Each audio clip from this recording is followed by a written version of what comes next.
اعوذ باللہ من الشیطان الرجیم بسم اللہ الرحمن الرحیم۔ برائٹ ورلڈ کے دوستو السلام علیکم، میں ہوں شرجیل اشرف اور آپ دیکھ رہے ہیں برائٹ ورلڈ۔ ناظرین اکرام، اس دنیا میں اللہ تعالیٰ نے اپنے کم و بیش 1,24,000 پیغمبر بھیجے۔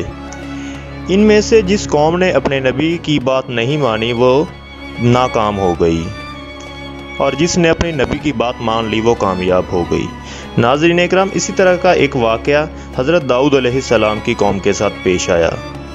ناظرین اکرام، روایت ہے کہ حضرت داؤد علیہ السلام کی قوم کے 70,000 آدمی عقبہ کے پاس سمندر کے کنارے ایلا نامی گاؤں میں رہتے تھے، اور یہ لوگ بڑی فراخی اور خوشحالی کی زندگی بسر کر رہے تھے۔ اللہ تعالیٰ نے ان لوگوں کو اس طرح امتحان لیا کہ ہفتے کے دن مچھلی کا شکار ان لوگوں پر حرام فرما دیا اور باقی دنوں میں شکار حلال فرما دیا، مگر اس طرح ان لوگوں کو آزمائش میں مبتلا فرما دیا کہ ہفتے کے دن بے شمار مچھلیاں آتی تھیں اور دوسرے دنوں میں مچھلیاں کم آتی تھیں۔ تو شیطان نے ان لوگوں کے دلوں میں ایک اور خیال ڈال دیا کہ سمندر سے کچھ نالیاں نکال کر خشکی میں چند حوض بنا لو، اور جب ہفتے کے دن مچھلیاں آئیں تو ان کو نالیوں کے ذریعے ان حوض میں قید کر لو، اور اس دن شکار نہ کرو بلکہ دوسرے دن آسانی کے ساتھ مچھلیوں کو پکڑ لیا کرو۔ ان لوگوں کو یہ شیطانی حلیہ بازی پسند آ گئی، اور ان لوگوں نے یہ نہیں سوچا کہ جب مچھلیاں نالیوں اور حوض میں مقید ہو گئیں تو اس کا مطلب یہ ہوا کہ شکار ہو گیا، اور ہفتے ہی کے دن شکار کرنا پایا گیا، جو ان لوگوں کے لیے حرام تھا۔ اس موقع پر ان یہودیوں کے 3 گروہ ہو گئے۔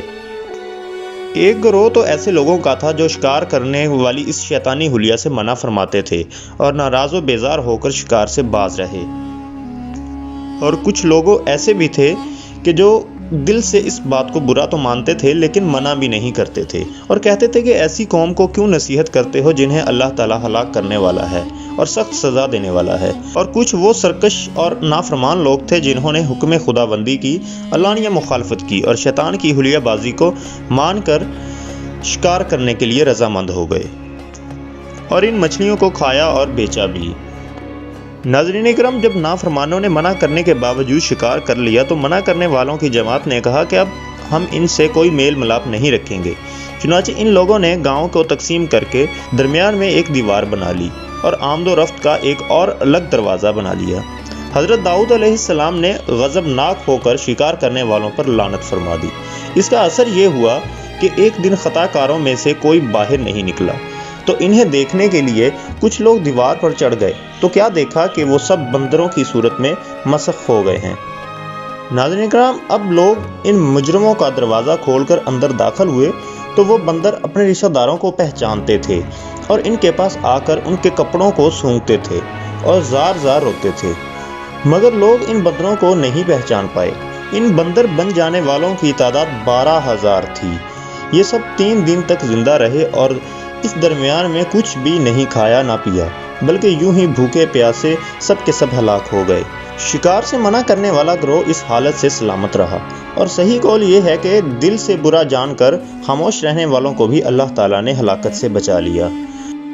ناظرین اکرام، اس واقعہ سے معلوم ہوتا ہے کہ شیطانی حلیہ بازیوں میں پڑھ کر اللہ تعالیٰ کے احکام کی نافرمانیوں کا انجام کتنا برا اور کس قدر سنگین ہوتا ہے، اور خدا کے نبی جن بد نصیبوں پر لعنت فرما دیں وہ کیسے ہولناک عذاب الہی میں گرفتار ہو کر دنیا سے نیست و نابود ہو کر عذاب نار میں گرفتار ہو جاتے ہیں اور دونوں جہاں میں ذلیل و خوار ہو جاتے ہیں۔ نعوذ باللہ، اصحاب ایلا کے اس دل دہلا دینے والے واقعے میں ہر انسان کے لیے بہت بڑی عبرتوں اور نصیحتوں کا سامان ہے۔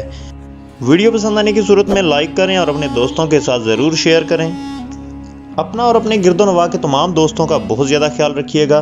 ملتے ہیں ایک نئی ویڈیو کے ساتھ، تب تک کے لیے اللہ حافظ۔